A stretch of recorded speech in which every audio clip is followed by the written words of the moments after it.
Hello, Vibrant Voyagers! I'm Cameron Holt from Arcanarama, and today we're going to talk about the Ryuutama tabletop RPG system.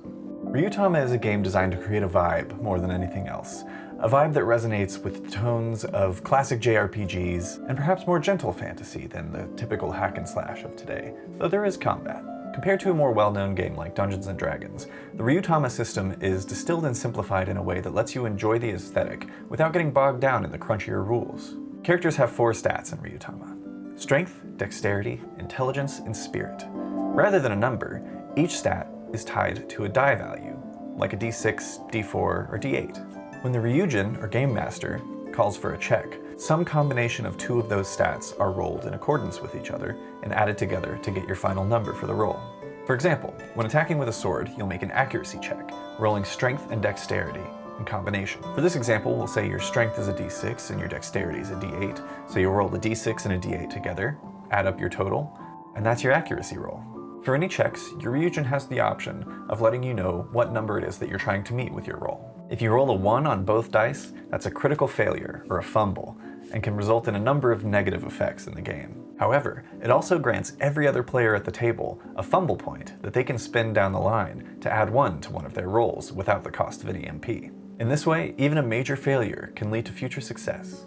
Speaking of MP, let's talk about HP and MP. A character's status is described by their HP, or hit points, and their MP, or mental points. Hit points are an abstract of health and stamina, while mental points are an abstract of will and focus. MP is vital for spellcasters, but it can also be used by any character to be halved at any point to concentrate on a check and give yourself +1 bonus to that roll. You can also use these things in combination, so if you wanted to have your MP to focus and spend a fumble point, you could get +2 to your roll. Just keep in mind that you can only ever have +4 maximum to a roll at any time.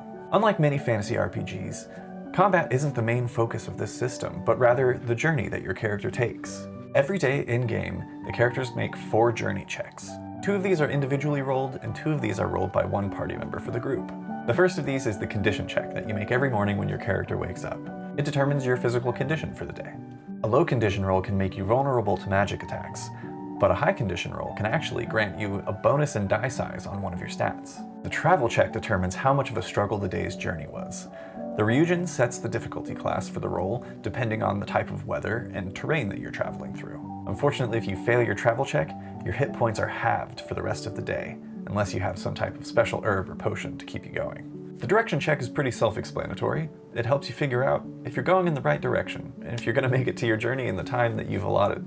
Finally, at the end of the day, the camp check determines how much HP and MP the characters regain on resting that night.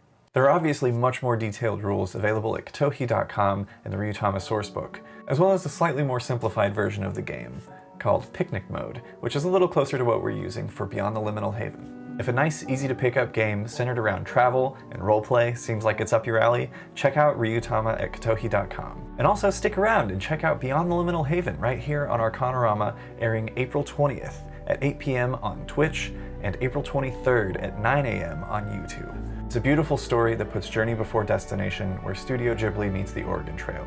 We can't wait to see you there, and we hope that you enjoy Ryuutama for yourself. We'll catch you all at the live premiere of Beyond the Liminal Haven, but until then, stay safe out there, Vibrant Voyagers.